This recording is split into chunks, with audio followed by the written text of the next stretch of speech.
I wanted to ask about, okay, so say someone's listening to this right now. They got a pretty good marriage, but they're listening to this going like, I kind of want to take it to the next level. I want to have these conversations.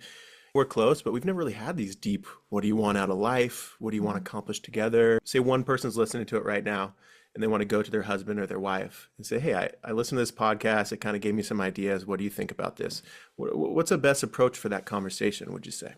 From a tactical perspective, first, finding the right time. Like if someone's in the middle of some kind of chaos, when you're trying to have one of these more vulnerable conversations, the time is not right if someone else is very distracted and in the middle of doing something sort of very, very focused or even chaotic. So I think the first step is for sure finding the right space, the right container for this conversation. And it might be, I want to talk to you about something that I heard today. When's a good time? Or just finding quiet time for both of you where you can be connected. Because I think a lot of times we're ready to have a conversation. Our spouses, or their mind is completely elsewhere, and we want to lay this heavy conversation on them. And it's like, whoa, whoa, whoa. Like I'm not in a headspace to rip open my heart and share my hopes and dreams. Like I'm mentally making a to-do list, or I'm in the middle of writing an email, or whatever it is. So the first step, I think, is finding the right time and space. And if there's never a perfect time and space, of course, it's not about putting it off forever, but it's about when can you both not be distracted and both be engaged meaningfully in a conversation together. So when you can find that time in your day, so not putting it off for a week, but you can find that time today, sometime,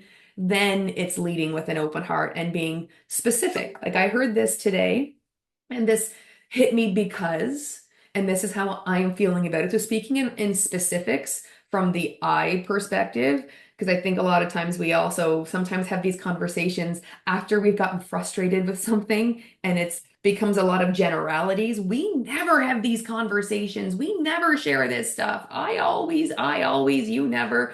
Those types of lead-ins and those types of responses and conversations are not effective. It creates defenses, and defenses are the last thing we want when we want to be vulnerable and have an honest conversation. And so finding the right time and space and then leading with how it's impacting you and what you want to get out of this conversation, whether that's let's sit down and listen to it together. And then we can, because we do this a lot actually, if we're listening to audiobooks and podcasts, we do that a lot, especially when we're driving.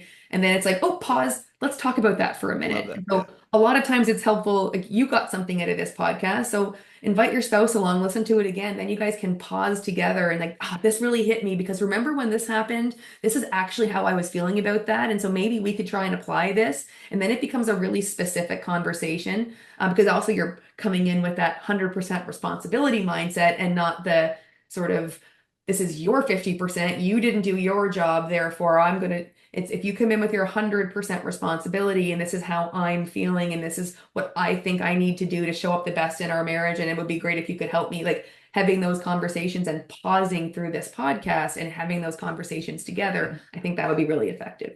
And I think one other thing is just always lead with curiosity and ask questions. Like I heard this on a podcast today, and I was wondering if you had some time, and I'd love to ask you a couple questions. Like, what do you see as your perfect dream life vision, and in what does your health look like? Like, just ask specific questions, and then it doesn't feel as though like it's almost like just a conversation like we're having. It's just questions and answers, and then follow up, and it doesn't have to be this big, intimidating crazy conversation. It really can just be as simple as just ask some questions and then follow up with some of your thoughts. And just before you know it, you've got some sort of a vision that you can just kind of jot down and kind of figure out, okay, well, this is what you said and this is what I'm thinking. There's a lot of overlap here. Let's start building towards this. Mhm. Yeah. You said earlier vulnerability is a superpower It in your is, relationship, yeah. which it is. Curiosity is another superpower in your relationship. Definitely. Showing up with genuine curiosity Yeah. will completely transform most conversations. Yeah. Yeah. I mean, I see how your pillar was it the third pillar that was about fun. Yeah. Yeah, I see how that's so important in that because to me, like if I was bringing up to my spouse, like, hey, there's this podcast I heard and it made me think about my life and it made me think about our marriage. I mean, that sounds so fun and exciting to plan out together and like just being Totally. in that car ride together, thinking about where you want to head. And I think that's massively fun. That's Yeah. a very, very important pillar. I love that.